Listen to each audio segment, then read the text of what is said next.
Hi, my name is Colette Rabba, and I'm with Orion Realty. I'm a residential real estate broker in the GTA West, an income property specialist, and an investor myself. The reason why Araceli and I like to do this show is because we're both investors and we love to give great information to viewers and listeners just like you. Welcome everyone. This is Araceli, Transition Wealth Advisor and real estate investor in the US and Canada. And I'm here today with my partner Colette. And Colette, can you introduce yourself before I get started with the episode today? Of course. Hi everybody, my name is Colette Rabba. I am a residential real estate broker. I have a little bit of a sore throat, so please, I apologize for my bad clearing of my throat. I'm probably going to do a couple times today. But yes, I like working in the GTA West, and Araceli and I like to do the show because we love talking about real estate and everything that goes on with real estate, investing, short-term, long-term investing, being a silent partner, being a landlord, whatever you want to talk about, this is what we do. That's why we love doing the show. So we're here for you. That's correct. And today, actually, this episode is all about you, Colette, because we want people to know who Colette is more on a personal level. And it is interesting. Her story is very different than mine. And that's what I want you to know, that no matter where you're coming from, being a real estate investor is not about where you came from, but where you're going. Yeah, and at what age do you start being an investor? So I wish I started when I was younger. I know, but you know, the one thing that I know is that it doesn't matter when you decided to do it, just do it if somehow, some way you decided to do it. I never wanted to be an investor, but just the circumstances happened that I started. So tell me, when did you have the desire to become an investor, Colette? Okay, well, let's go back a little bit. Yeah, go back as much as you can. Yeah, because so I come from a really creative background. I went to graphic design. I went to school for graphic design. Then I went to school for interior design.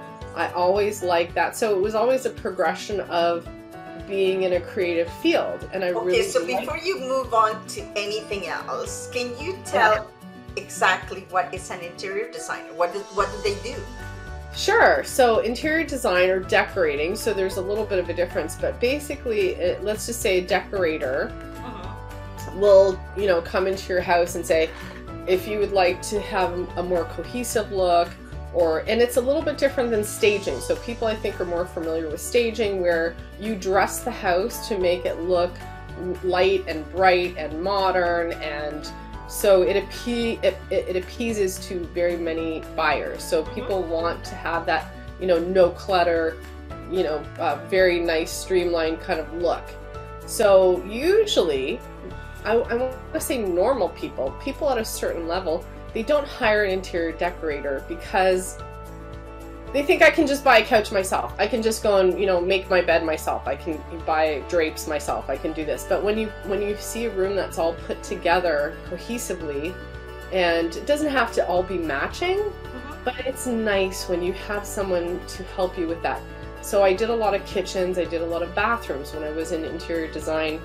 And the difference between interior design and decorating is more surface things, like curtains and furniture, and design is more about designing the space. So if you go into somebody's kitchen and say, I don't like where the fridge is, can you move it?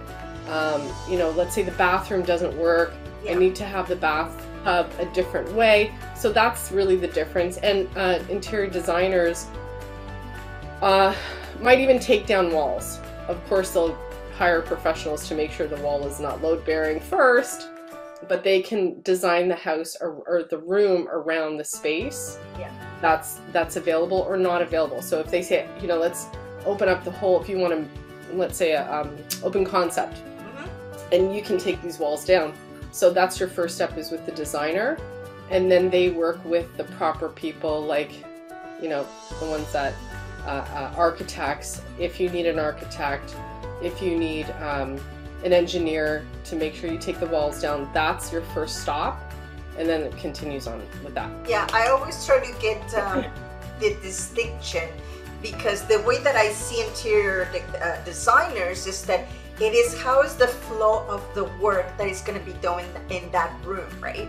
Like exactly. When you're cooking, you know, you don't want to have things very far away. If you have the stove and the, you know, the sink and the fridge, right? Depending on how big the kitchen is as well, right? Right, and that's what I really like doing. I really like doing kitchens. Kitchens was my favorite when I had a kitchen or bathroom, to say, you know, this layout doesn't really work. When you start moving around plumbing, it's highly recommended you hire someone to help you with it, because you have to know how the joists are running, you have to know where the plumbing is, you have to not put, you know, really, you shouldn't be putting plumbing on the outside of your house. But now with, you know, more modern buildings and with the proper insulation, it's okay, but it's really something that's ingrained in my head from a long time ago, how houses were built. And because we're cold here, this is a very cold country, you don't want to put plumbing, for obvious reasons, on your outside walls.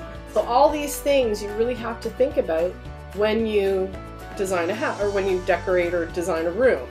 So that was sort of, I did that in my, I want to say in my 30s.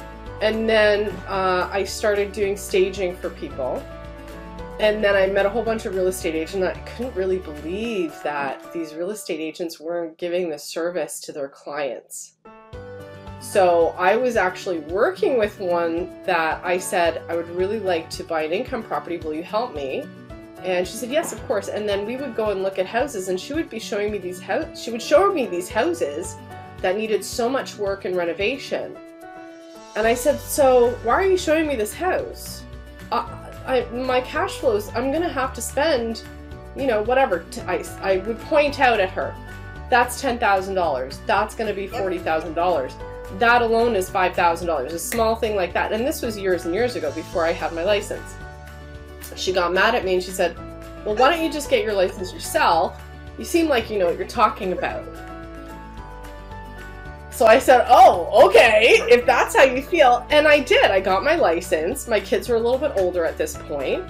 And I thought, what a great service to give to other clients that are looking not just for income property, but for houses, to say, okay, let's go look at the house from that point of view, to say, oh, and you know, my clients laugh at me because I'll take my phone out and I'll take pictures of the joists in the basement. They're like, what are you doing? I go, oh my God, the foundation is so amazing. I haven't seen a house like this. Or, you know, I get excited about the structure. Yeah. And then I'll go and I'll say, see that brick? You know, this is what it means. And then like, they think like, who are you? Or they think that you're crazy. Yeah, they think, why are you getting excited about? I go, oh, you know why you want this house is because of this. Or you want to stay away from that house because of that. So that, to me, even before we call a home inspector, I can give them that information that is, you know, I don't want to say, oh, it's 100% for sure, but I have a pretty good eye because of my background to say, these are the things. I would never buy this house, I'm sorry, because of this and this and this. And we talk about it on other shows. Foundation, huge. Roof, it's huge. Like all these big expenses, especially how much houses are these days. Oh yeah, absolutely. Right. And you know, and I know you know this about me. I don't like talking about myself, but I like talking about education. I like talking about sharing my knowledge with people. So really, if you come out with anything, that's what I really want you to know. Like, just I get excited. Like even the way I'm talking about it, I love houses. I wish I had more houses myself. And that's what happened. So years ago, when I got my license, I started to look for income properties. I actually didn't end up buying anything at that point because I thought, I don't have enough knowledge. Believe it or not, even back then, I said to myself, you're not ready. You don't have enough knowledge yet. I didn't know anything about being a landlord. I didn't know anything about flipping. So you get really nervous, and I was married to a person who was very nervous, if I can say it nicely. Cautious. And cautious. No fault of his own, because I would be oh my God, let's do this. Oh, let's, you know, get all excited. Personality, right? Like your personality is more like, okay, let's go do it. But it's the faith that I have in myself to know I would never do anything to harm my family. And even saying that, I know many people that have had to sell their income properties because they weren't making money, because they put their own house up as collateral. And that was very, very scary at the time when they didn't have enough income to support that. So knowing that, and we might have dodged some bullets, but I don't think so. I think I honestly, I take all the blame to not have not purchased at the time that we had the means to do it. Financially, we would have been in a much better place today if we did. Now, saying that, and this is the important thing too, even saying that now in today's market where, you know, you can't buy a house for under $1 million in the GTA.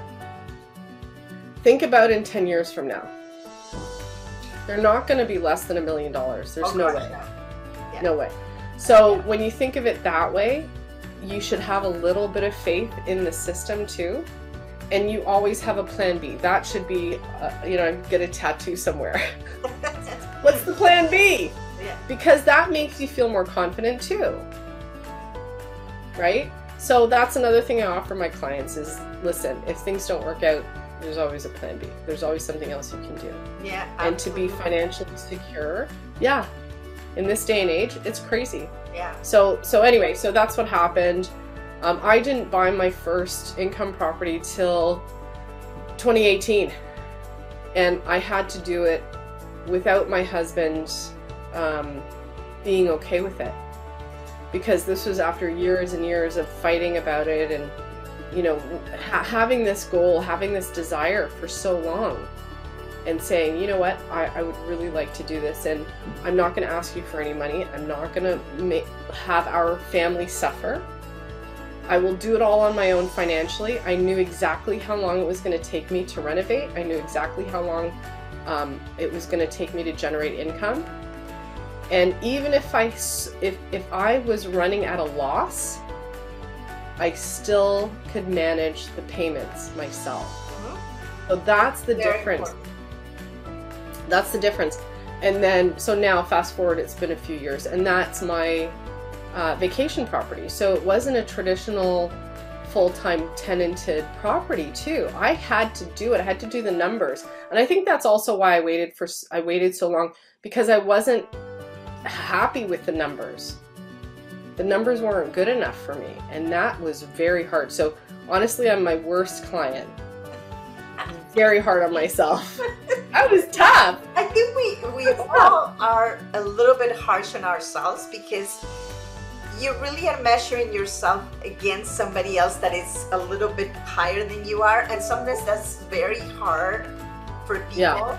And that is, you mentioned a couple things. First of all, that depending on who you surround around, you know, whoever you have around you, that's how it's going to propel you, that is going to help you go to the next level. Because if you've never done it, if you've never bought an investment property, it's very daunting, it's very scary, right, to do it. But if you have somebody that is helping you, saying, yeah, let's do it, let's try it, right?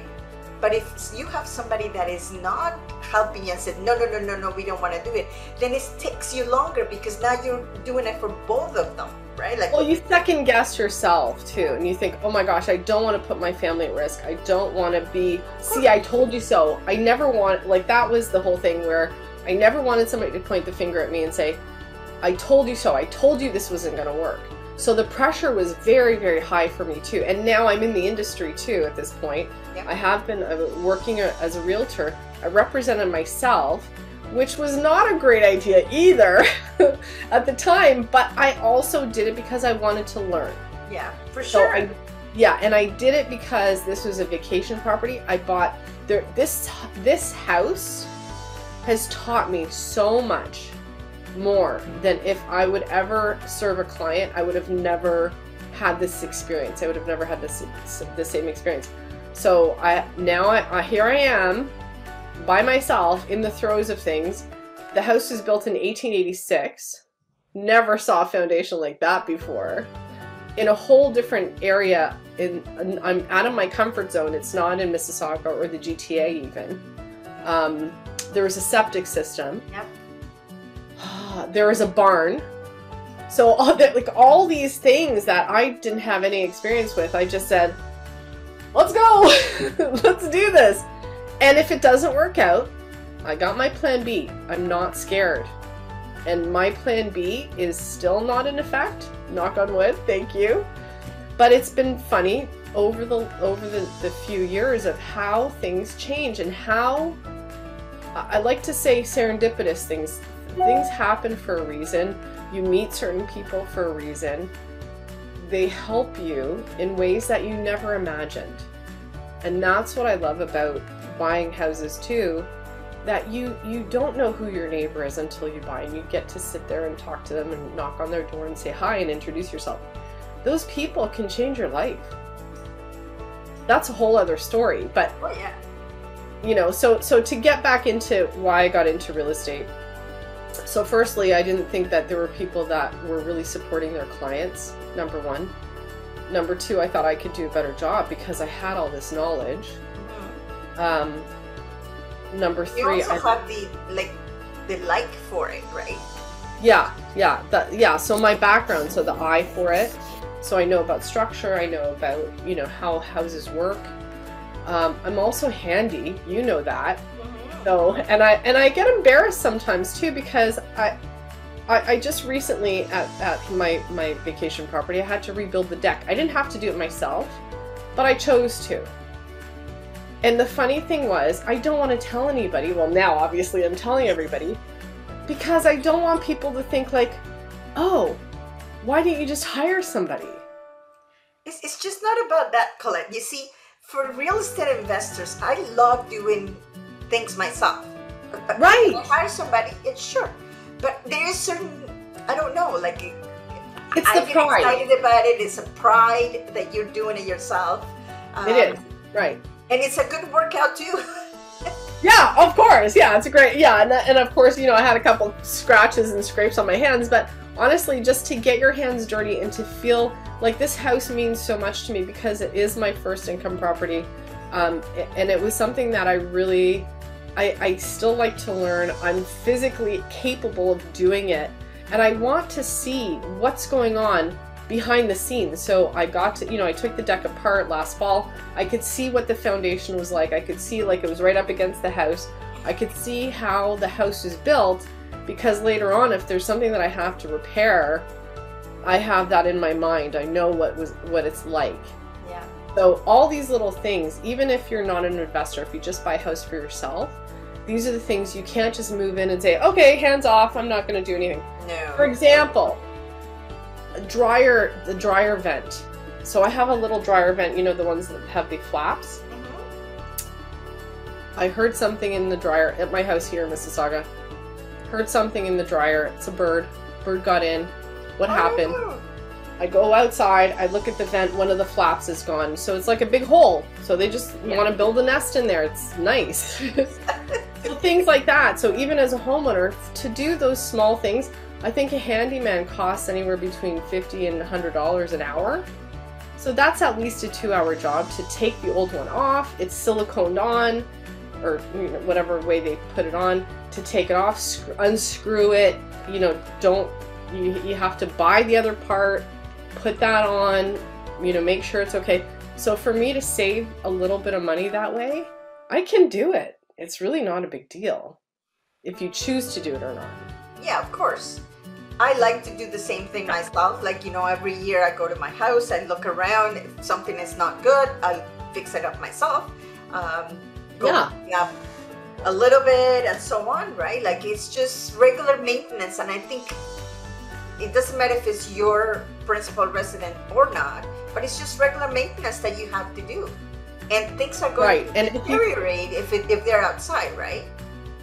Right. And if you think of income properties and think, okay, every time there's a little something that I have to do and I have to hire someone, property managers are like between 10 and 18% now, I've heard. So if I can go and do a small thing here and there, you know, even yeah, especially if you have only one property, it's right. It's not right. bad. So Yeah, so all these things, and I remember when my husband and I bought our first house, we always kept aside, I think it was between $1,000 and $2,000 a year for improvements. So when we talk about real estate and how do you force appreciation, or how do you keep things up, this is something that everybody should be doing. You know, we put an air conditioner in one year, which was more than $1,000 at the time. But these are the things that every time you do something like that, it will pay off.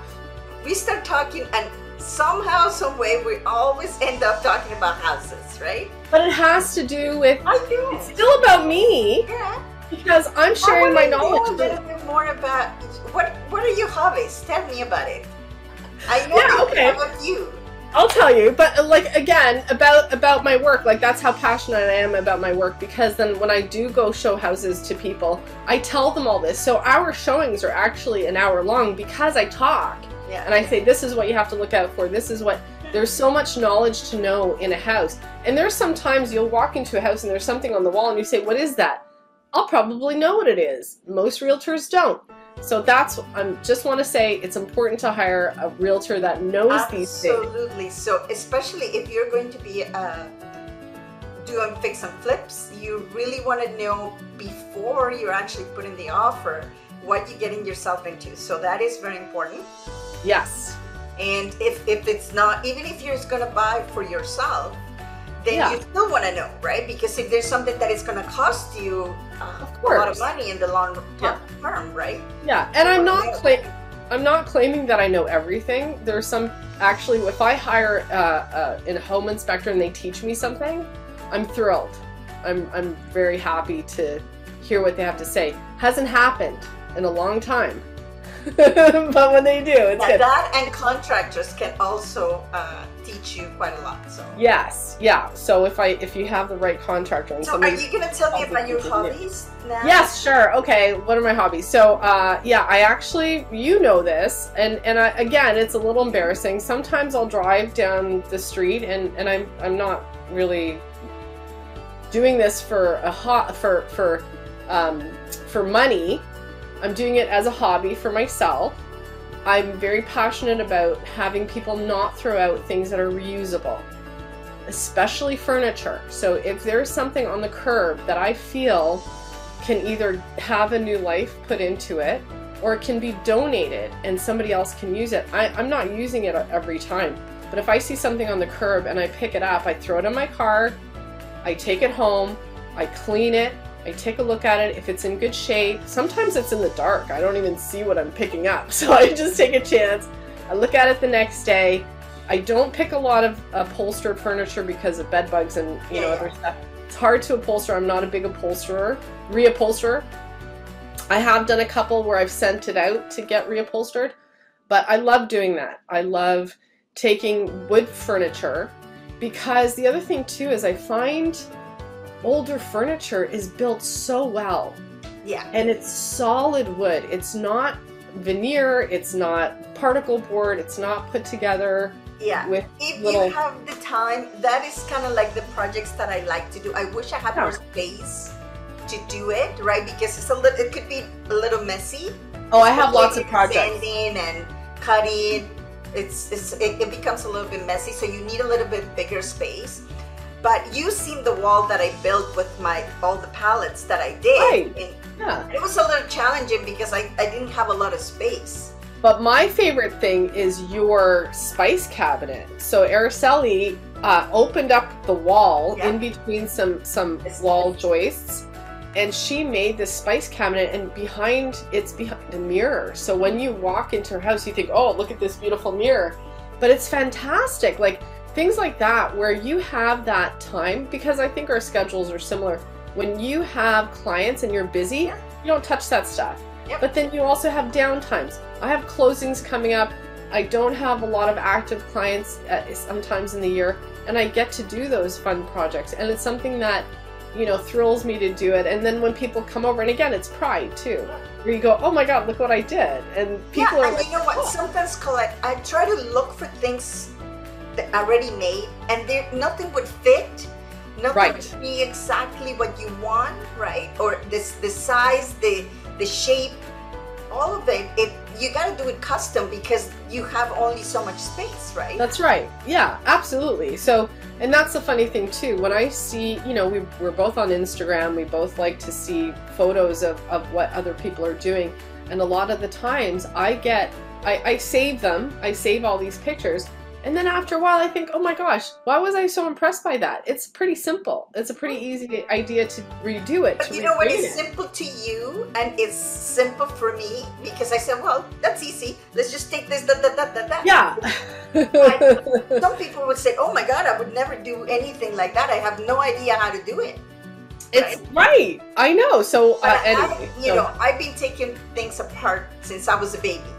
Really. Like, you know, my dad is a mechanic. And ever since I grew up there, so I was taking things apart. But you're also an engineer. Your background is engineering. So that's why I went to engineering school. So. Right. But that's the difference. So like you don't have to be an engineer. So I grew up in a household where everything was done for everybody. So my dad, he's an entrepreneur, but he always hired people to do every little small thing in the house, fix the plumbing, do this, do that. So we were allowed to be more creative in the space growing up, and my siblings aren't really doing. I have one sibling that's doing something creative in his job, but I think all of us are. We all have that kind of little bit of tinkering, if you want to call it that, or we all like to create things or to be creative. And my kids are both very creative too, so I know there is something hereditary in me about the creative side. I think it's the environment, Colette, because you were, encouraged to be that way. No, I wasn't. No, but they let you do it in the environment that you grew up. Not really. See, that's the interesting thing. No. So how did you end up being like that? I think out of necessity. So after, after I met my husband when I was very young. I got married at 24.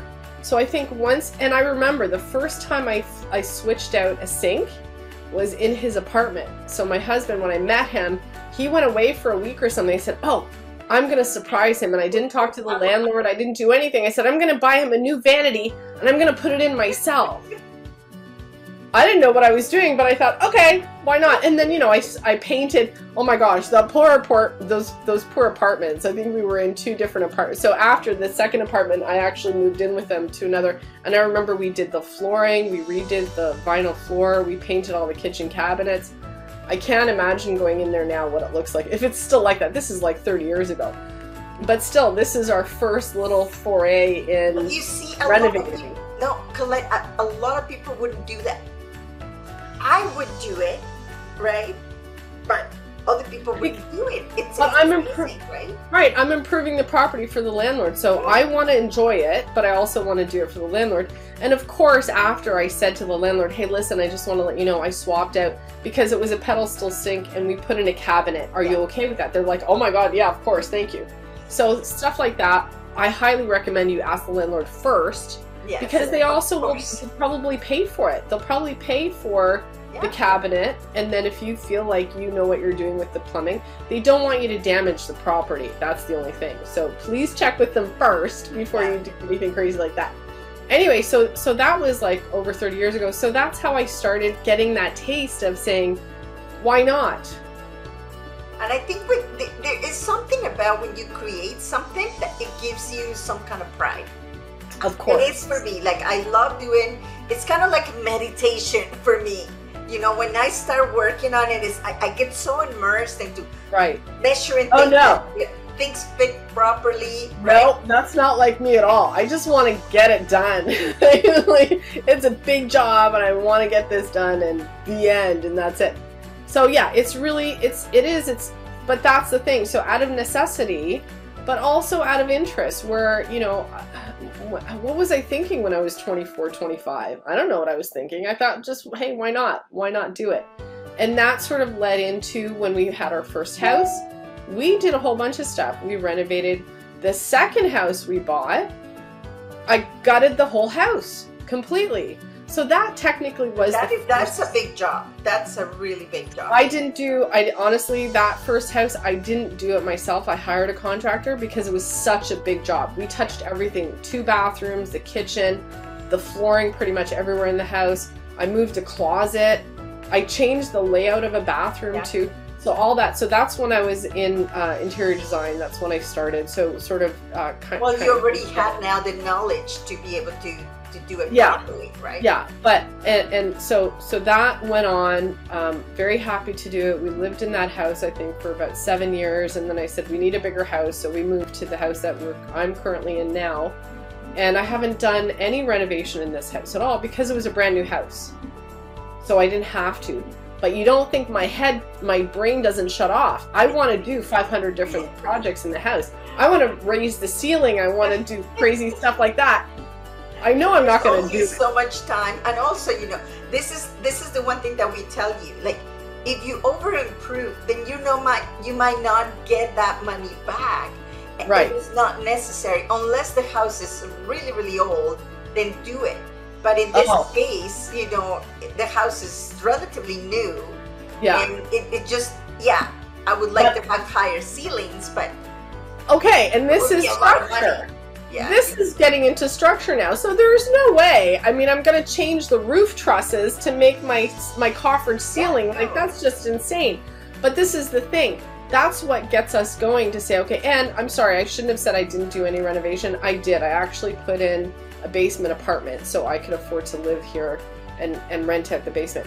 So I did have to renovate slightly to have, you know, a stove plug, to have the walls finished and the ceiling. The basement wasn't finished when we bought the house. So all these things you do have to improve on. I mean, it's not like you're not doing nothing, but you just make sure if you don't know what you're doing, to hire the proper contractor for it. Because sometimes it might seem like a simple job, but it may not be, especially if you have to put electrical. Or plumbing. Electric, plumbing, don't touch it. Those two are very tricky, so just get somebody to do it that knows what they're doing. And the one last thing I have to say about work. This is something that I have clients like I think this is one of the most repeated questions I get when I help buyers buy an older house. And it doesn't have to be an older house. It's a house that's already been built. So when I say older house, so a resale home, not a brand new house from a builder. The question I get asked the most is, can I put a bathroom in the basement? And where can I do it and how can I do it?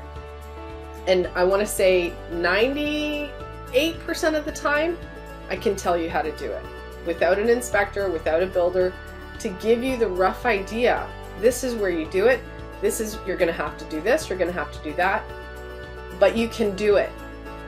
And I want to say maybe 1 or 2% of the time you can't do it. And that's usually... A lot of the newer construction that I see, they already have the roof in for a bathroom. Yes, but some of them don't. Yeah. And that's unfortunate, but there's always plumbing somewhere. The plumbing has to go down. You have to have a stack somewhere to say, okay, I can tie into this, or I can... You're going to have to break the concrete, Anyway, we're going off topic again. But this is the thing. I get so excited about stuff like that because it's improving the house and it's improving the amount. It's improving you living there, obviously, if you're going to use the basement, but also resale. You don't think on that listing you have an extra bathroom, it's going to tell you you're going to make more money? Yeah, absolutely. Bathrooms and kitchens. So those are the two things that you want to touch and on. Now, and second suites. Yeah. If you can get a second suite in the basement, it's going to raise the value of the house right now. Especially now. Well, Colette, thank you for telling us a little bit about your story. You know, that you can see how Colette is very passionate about it. And if you are lucky enough to hire her as your realtor, she will do a super job about getting you a property for yourself or an investment property.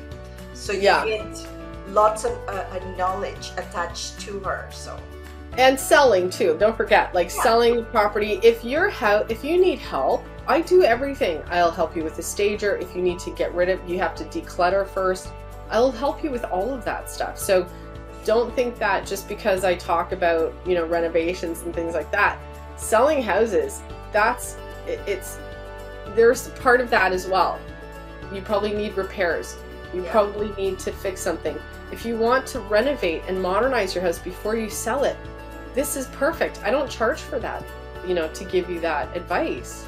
Exactly. And the one thing that the advice that I can give people is that if you know that you're thinking about selling, you need to speak to Colette as soon as possible, even if it's next year, because you can start doing those improvements a little bit at a time and you don't have to be out of pocket.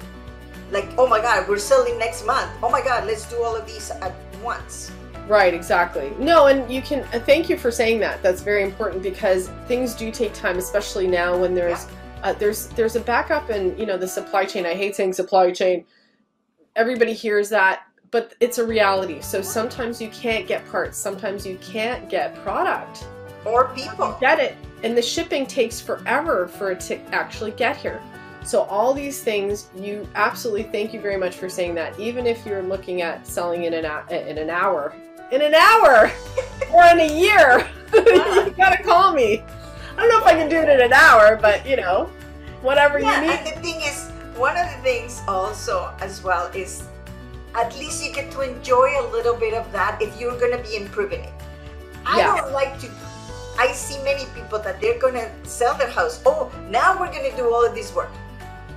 Now they're leaving in 2 months and it's true. Somebody else is going to enjoy it. So. I know, it is. You should really enjoy the house that you're in when you're in it. So absolutely. Thank you so much for interviewing me. You're welcome. That was sort of an interview. Well, again, I wanted to find more about your personal life, but we always end up going to the same direction, and that's what the two of us love this. And right, because it's so part of our lives. Like we eat, sleep, and breathe real estate. Like that's something that, and finances, and to know that. Like this is exactly what Araceli was saying. If you're interested in renovating before you sell, you need your finances. You got to figure out where you're going to get the money to do that stuff. Exactly. But anyway, yeah. Sorry, I don't know. What do you want? No, this is good. This is good. It's, you know, I'm allergic to mushrooms. How about that? I want to teach you something new. I can't eat mushrooms. Okay. But one thing that I wanted you to say is, I know you do pottery. Not very much. Yeah, I don't have time. I love that because it's very creative as well, and that you can do many different things that are very like personalized, I guess, right?